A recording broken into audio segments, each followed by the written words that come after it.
tanda-tanda awal kehamilan kucing dan anjing biasanya paling gampang disertai dengan pembesaran perut ya, kemudian nafsu makan menurun, atau bahkan beberapa kasus yang paling gampang kelihatan itu adalah puting dari si hewannya itu mulai membesar dan merah gitu, dan bisa nanti dikonfirmasi dengan USG apakah dia hamil atau tidak.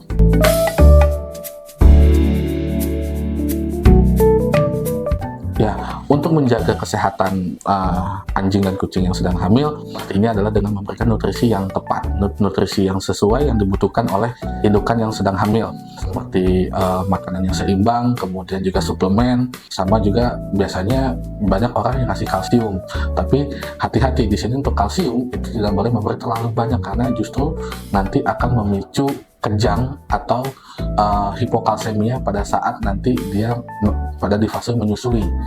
Kemudian hindari pemberian obat-obatan, meskipun itu obat cacing atau obat kutu, itu lebih baik dihindari karena pemberian obat-obatan tersebut itu bisa membuat atau memicu terjadinya keguguran.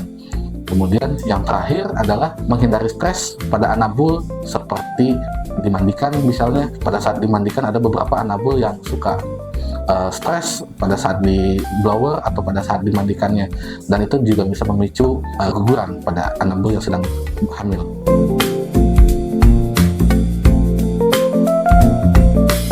Nah, untuk proses kelahiran apa saja yang perlu dipersiapkan ini sebenarnya lumayan banyak ya.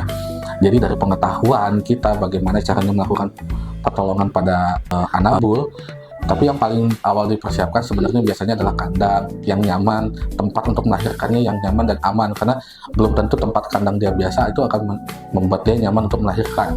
Kemudian yang kedua, ada peralatan yang perlu dipersiapkan juga seperti benang, gunting, kemudian juga nasal aspirator itu juga penting karena biasanya untuk membantu dia anaknya mengeluarkan cairan dari dalam saluran pernafasan disedot dengan nasal aspirator.